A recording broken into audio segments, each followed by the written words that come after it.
Hello guys, हम लोग का ये व्लॉग में आपका स्वागत है। और बहुत कंफ्यूजन था, 2 दिन से वीडियो क्यों नहीं बना रहे। तो 2 दिन से हम बीमार थे, इसी के वीडियो नहीं बनाए थे। तो आज अभी हम 8 बजे उठ चुके, 8:30 बजे सुबह का। और अभी हम बाहर अभी सबसे पहले अपना पापा को रूम में तो पर्दा खोल लेते, धूप आए उसी के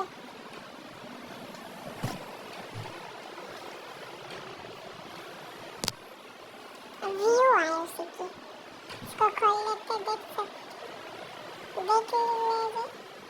मस्त बाहर आज का, क्योंकि सुबह 8 बज रहा अभी। तो ही अभी जब हम ब्रश कर चुके हैं। अभी हम नाश्ता है ना, जिसमें रोटी है, रोटी और आलू भुजिया की सब्जी, वो खा के आपसे मिलते हैं। 2,000 तो देख years सकते हैं अभी later.